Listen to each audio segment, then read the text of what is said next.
not much new, just settling into the most optimal groove that I will follow for the next months. Improving on the topics already discussed. This is the game of doing the same thing over and over and over again, and just not getting distracted. And so far, no. So this is great. I will continue doing the same thing. Everything is running perfectly well on the machine. No major roadblocks. Yeah, or anything like that. Just pushing on multiple fronts. Made incredible number of quality of life improvements. The everything is just so smooth. It's been so long with figuring out different parts of the process and so on. I think I've finally passed that was most of the things, and especially with Rust. It's a very difficult language. I think I've had it mostly down. Like it's incredibly difficult language. Like you have a first time when you kind of learn it. I think I tried 3 times to learn it actually. Only on the fourth I succeeded, and at first you kind of think it's difficult, all the new concepts, and you get through them, you think you're good, no you're not, you're unable to push production code, you don't know the actually good ways of writing it, and it's not only like Rust specific, the practices that Rust forces you to follow are general, so the ownership rules, for example, they are not made into Rust for enabling garbage cleaning.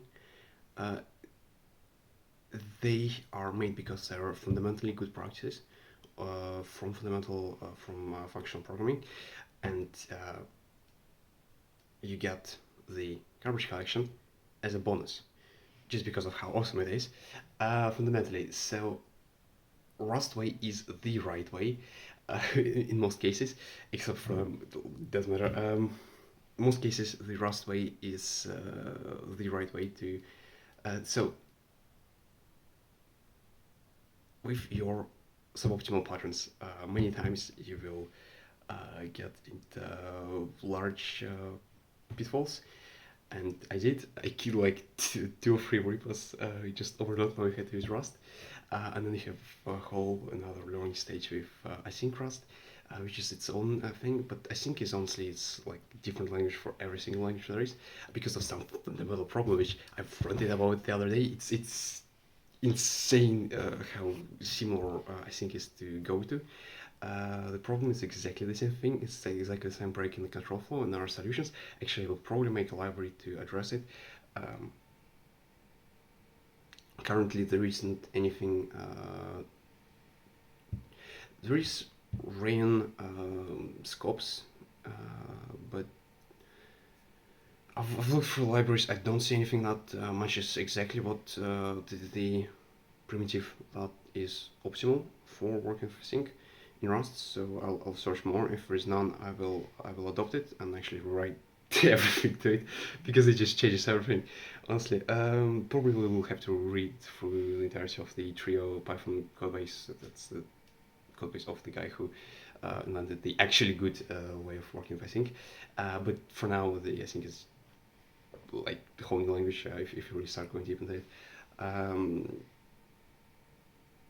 So yeah, but I think even with current suboptimal version of async, I am through with it. I'm through with the rest of the Rust. I'm very comfortable at it, and the just continue to achieve features. Working on large projects is also solved. Everything is solved. So life is great. I'm just gonna continue pushing, and no individual milestones are necessarily important. Just every single day I am making more and more progress forward, especially now that I can spend more time on actually pushing stuff to production instead of learning. Some of the time that I was spent on learning and tuning will now also go to production. Obviously, never makes sense to diminish to zero, but anyways, life is great. I will work more. 14, 15 hours days are finally possible, and I will take a full advantage of this. See you tomorrow.